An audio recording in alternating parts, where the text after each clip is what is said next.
In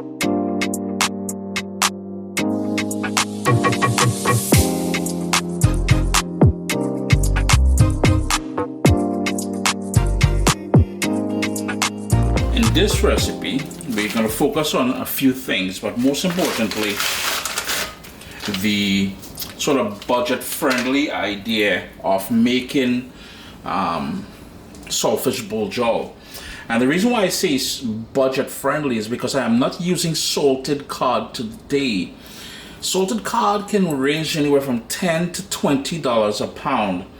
This is 1 pound of salted pollock, Alaskan pollock. And this is about a third the price. On sale, you get it for about $3 a pound or so. So yeah, you can save money while getting the same sort of flavor and everything else of a salted cod. Yes, salted cod is the original gangster when it comes to making Saltfish Buljol, but it's hard times. So that said, because we are using salted pollock, we're gonna change things up just in a few ways. One, I have a bowl here, a nice deep bowl, and I emptied the salted pollock in there. And because we are using salted pollock, what I'm going to do, this is boiling water. I'm just going to pour it over the salted pollock. Now, traditionally, if you were doing salted cod, what you would do is either boil it or soak it in water overnight and boil it the next day. I find that if you boil the salted pollock, the texture of it changes and it goes more fibrous, more wiry, and we really don't want that. So here's where we're gonna allow this water to cool down. And the reason why we put the hot water in there is to, one, sort of rehydrate the salted pollock, and two, to remove most of the salt from that salted fish. As the water cools down in the salted pollock that we have here so I can handle it, I went ahead and I prepared everything. And I've got thinly sliced onion, a couple scallions, some thyme, and it's 3 sprigs of thyme. I removed the leaves off there, a couple cloves of garlic. We're gonna need some black pepper, a scotch bonnet pepper, and a green one because the flavor is totally different. It is not as hot. And I sliced it relatively thick, so as someone eats, if they want to pick it out without having to chew on that, boom, bam, Caribbean sunshine. Hey, listen, yeah, it can be real, the heat, eh? So slice it up thick so people can see it, identify it, and remove it if they want. Half of a medium-sized carrot, grated, it's already going discolored, small thing. And I've got 1 Roma tomato. Any tomato would work, but what I did was I gave it a good wash. I took all the seeds out and I just gave it a small dice. We'll need and just maybe half of a lime. You're thinking typically this recipe, my grandma was 104, and according to her, real Saltfish Buljol, the traditional way, was very simple: salted cod, some onion, some scotch bonnet pepper, or what we call hot pepper, maybe some black pepper, a bit of rough skin lemon juice. So either if you didn't have the rough skin lemon, you had gospel, and maybe some tomato, whatever you had in the garden kind of thing would go in there. Today I see a lot of people putting, sweet pepper, all these different things. We're trying to make this thing budget friendly, and we're trying to stick to the real way of doing this. And the whole idea here, this is more of a filler than anything else. So you're going to stretch this dish for a lot more people. That said, if you wanted to put your sweet pepper, boom, put it in.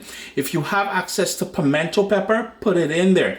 If you really wanted to stretch it and you have cabbage, I would slice the cabbage up really, really, really thin, paper thin, and add it to the mix. Then you can really stretch this for more people. But for today, we're trying to keep it with these ingredients here. And again, we're using salted pollock rather than salted cod to keep the price down. So here's all about the texture and filler. The cost of the pollock is the cheap, and later on I'm going to show you something else. So the water is cool enough that I can handle it. So what I'm going to do is give this a good little rinse. And in doing so, you notice how it's starting to break up. I'm not going to break it up all the way yet. What I want to do is drain that. And I'm going to give that a good squeeze to squeeze out most of the salt, like so. You're going to squeeze out all that water. Piece of the carrot, the shredded carrot is still there, and piece of the fish went into the, it's clean. Anyhow, We're going to give this a rinse in cool water, and then we're going to shred it. Went ahead and I rinsed it. And I'm just using my fingers. Now, the other thing I forgot to mention, this is boneless or bone salted pollock, which means the bones were removed. But I like using my hands here. You know, you can put it in a food processor, boom, boom, zip, zip, and you're good. But I like using my hands. The odd time there's a bone in here, my fingers will be able to identify it and pull it out. And nobody ain't trying to choke on no saltfish bone and end up in the emergency room and all kind of. No, we're trying to avoid that. But anyhow, we're trying to shred this up as best as we can. The sort of texture is totally up to you. But I like it this size simply because when I'm eating saltfish buljol, I want to know it's saltfish buljol and get a piece of that salted fish with the onion, with the tomato, with the scotch bonnet pepper, the little scallion. Yo, there's all kind of niceness in here, yeah, boy. This here takes me right back, boy. See? And this is a prime example of what I'm talking about. There is a bone. We got you. You going to jail. Nah, rubbish. You're just going in the rubbish. No jail today. We suspending the sentence. Anyhow, you all saw what I do, right? No, you're not seeing things. I went ahead and I transferred everything into a bigger bowl. And what we want to do now is hit that with the, just not too much, a bit of that lime juice. If you don't have lime, you can use lemon. That's just to take out some of the fishy sort of smell, and it adds a nice little citrus flavor. Let me lie. Just gonna hit that with the scallion, the diced tomato.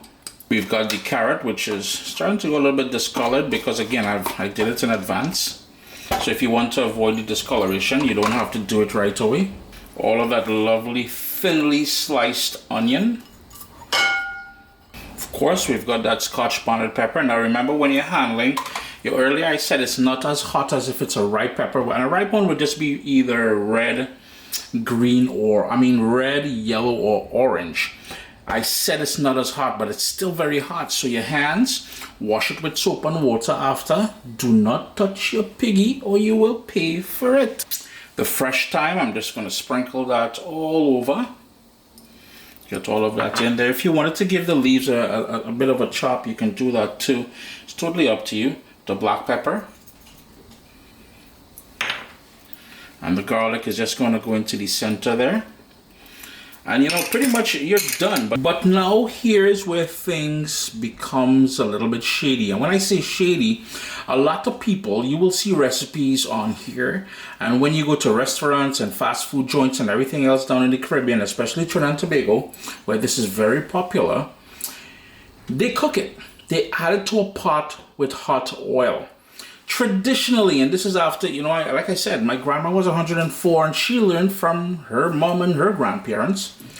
I call my dad and I said, yo, Dad, when making buljol, do they cook it? Or he says no. And this is what they used to do back in the old days. They would just give this a good mix and they would add raw, just cold, olive oil. Back then, my dad said he called it, or they call it sweet oil. They would just drizzle sweet oil on there, give that a toss, and that is it. You don't need to cook this. This is supposed to be, you know, somewhat raw, except, you know, well, you would boil the salted cod to remove the salt. And I apologize for this video being long. It doesn't need to be long, but what I like doing, I like to heat my olive oil. Yeah, you can see we've got that little smoke going on there, and then pour it, especially over the onions and the garlic and the pepper, like so. And the reason why I like doing that is because it helps to, one, temper the onion, the garlic, and everything else in there, and it adds, a ton of flavor. It pulls, heat brings out flavor. Yeah, so while mommy, grandma, great grandma, and everybody else would just add that raw sweet oil, as they would call it. Yeah, I did use olive oil. I'm on this rocket like so. Yeah, so we went through all of the steps there, and I explained all the way along. Look at the beautiful color, man. Ciao. Why we do it like this instead. Once you add this salted cod mixture, or salted pollock mixture, to a pot and you cook it down, that becomes stewed saltfish. This is supposed to be saltfish buljol. Yeah, so all I'm doing is giving this a good little stir. We didn't add any salt because the remaining salt in that salted cod will be enough for this. Sup, soldiers? Listen, if you enjoy this recipe, I'd really appreciate it if you hit subscribe and click that bell notification thing. If you've made the recipe, take a picture and send it to me. Email address down here. I mean, trying to tell people the email address, them butts will take the address and do all kind of thing with it. And tag me on Instagram at Caribbean Pod. I really appreciate you guys, and thanks for being in my kitchen with me today. Irie. Chris here, CaribbeanPod.com. Always a pleasure having you all here in the kitchen with me. Saltfish Buljol, done economically with stuff you probably already have in the kitchen, in the fridge there. Tomato, carrot, a little onion, a little scotch bonnet pepper, black pepper. Yo, it doesn't get easier. And remember, I said the price of salted pollock is a third cheaper than salted cod. I do hope you guys give this recipe a try. It is excellent with dal and rice, and yo, this, if you have fried bakes, if you have roti, yo, anything, man, it goes with anything. What I would recommend you guys do, if you can hold back about quarter of this, I will show you something you can do with the leftovers, something you're gonna really enjoy. Irie. What's up, soldiers? Don't forget to click subscribe. If you've already clicked subscribe, hit that bell notification thing. I want to all you missing out on the new videos, man. Come on, click.